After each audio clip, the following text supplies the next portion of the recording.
숨겨진 복지 혜택을 알기 쉽게 전달하는 KGS 복지특파원 김기자입니다. 혹시 내 계좌에 본인도 모르게 돈이 빠져나간다면 어떨까요? 아니면 믿고 맡겼던 은행이 갑자기 문을 닫는다면요? 상상만으로도 아찔한 상황이지만 누구에게나 일어날 수 있는 일입니다. 그런데 이제는 이런 걱정을 덜 수 있는 새로운 변화가 다가오고 있습니다. 이 변화는 단순히 금융제도를 바꾸는 데 그치지 않고 여러분의 소중한 자산을 더 안전하게 지켜줄 강력한 방패가 되어줄 텐데요. 오늘은 2025년부터 시행되는 이 두 가지 중요한 금융 변화에 대해 쉽게 그리고 알차게 알려드리겠습니다. 여러분의 돈과 마음을 동시에 보호할 수 있는 방법 함께 알아보러 가시죠. 몰라서 못 받는 복지 혜택 이젠 놓치지 말자. 구독과 좋아요, 알림 설정을 눌러주시면 보다 빠르게 소식을 받아볼 수 있습니다.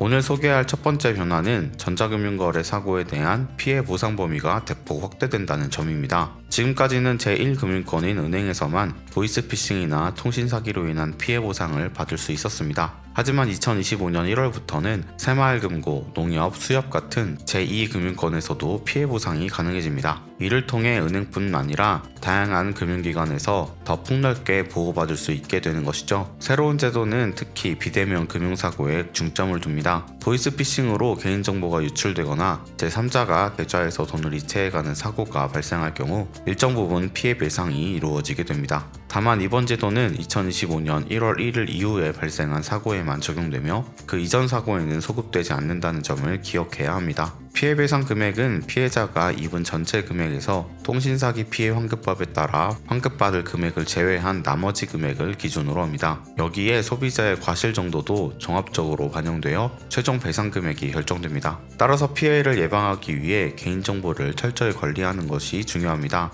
특히 스마트폰에 주민등록증, 운전면허증, 통장 사본 같은 민감한 정보를 저장해두는 경우는 피해 배상을 어렵게 만들 수 있습니다. 지금이라도 스마트폰과 컴퓨터에 저장된 민감한 정보가 있다면 삭제하고 필요한 경우 안전한 방식으로 보관하는 것이 좋습니다. 두 번째로 중요한 변화는 바로 예금자보호법의 개정입니다. 예금자보호법은 금융회사가 파산하거나 영업을 중단했을 때 고객의 예금을 보호하는 제도인데요. 현재는 한 금융기관당 최대 5천만 원까지 보호받을 수 있습니다. 하지만 물가 상승과 자산 가치의 변동을 고려했을 때 보호 한도가 너무 낮다는 지적이 꾸준히 제기되었습니다. 이를 반영해 2025년부터 예금자 보호 한도가 한 금융기관당 1억 원으로 상향될 예정입니다. 이 변화는 특히 고액예금을 가진 분들에게 매우 유리하게 작용할 것입니다. 예를 들어 현재는 여러 은행에 돈을 분산 이체해야만 안전하게 보호받을 수 있었습니다. 하지만 한도가 늘어나게 되면 이러한 번거로움이 줄어들고 보다 간편하게 자산을 관리할 수 있게 됩니다. 다만 예금자 보호는 원리금 합산 기준으로 적용되므로 이자를 포함한 금액이 보호 한도 내에 있는지 확인하는 습관이 필요합니다.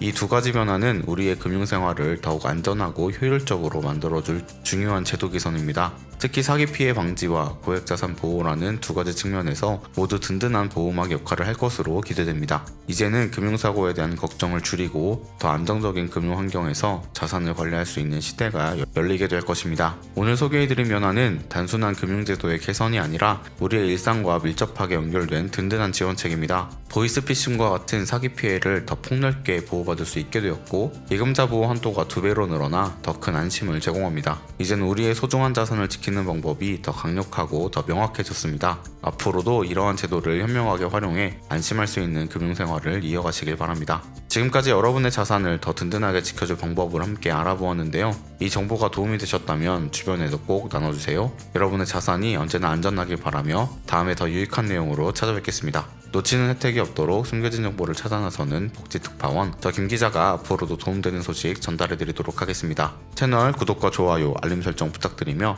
더 좋은 정보로 찾아뵙겠습니다. 지금까지 KGS 복지특파원 김기자였습니다.